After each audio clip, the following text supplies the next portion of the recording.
তোমার মানুষটি যেরকম তোমার প্রতি নজর রাখছে, সোশ্যাল মিডিয়ার থ্রুতে তোমার প্রতি নজর রাখছে, যারা, আমি যেটা বলছি যারা নো কন্ট্যাক্ট সিচুয়েশনে রয়েছো, কথা তোমাদের বন্ধ হয়ে গেছে, তাদের জন্য আমি বলছি এটা, যেরকম তোমার মানুষটি তোমাকে সোশ্যাল মিডিয়ার থ্রুতে তোমার প্রতি নজর রাখছে, এটা তো মানে এটার কোনো আর সেকেন্ড কথা হবে না, এটা কোনো সেকেন্ড কথা হতেই পারে না। তোমার মানুষের প্রতি নজর রাখছে, তোমাদের মনে হচ্ছে যে সোশ্যাল মিডিয়া সে আমাকে ব্লক করে দিয়েছে সব জায়গাতেই, কিন্তু না, সে তোমাকে সোশ্যাল মিডিয়ার থ্রুতে কিন্তু নজর রাখছে। সে দেখছে তুমি কি করছো না করছো, তোমার পার্সোনাল লাইফে কি চলছে, তুমি এই মুহূর্তে জীবনে কোথায় এগোচ্ছ, কত দূর এগোচ্ছ, নাকি আজও একই জায়গায় তুমি দাঁড়িয়ে গেছো, স্টাক হয়ে গেছো, সে কিন্তু সম্পূর্ণরূপে পুরোপুরি নজর রাখছে তোমার প্রতি।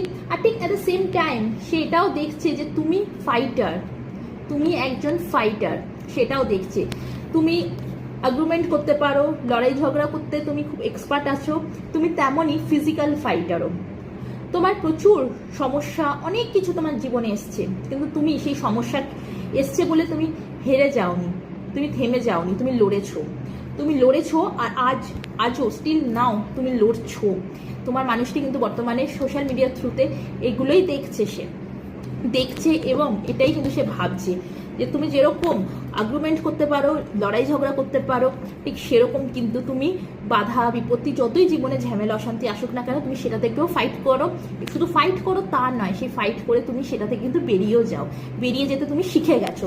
হয়তো তুমি আগে এটা পারতে না, কিন্তু এখন তুমি এটা পারো, তুমি শিখেছো এইটা এখন করতে, কিভাবে ঝামেলা অশান্তি থেকে বেরোনো যায়।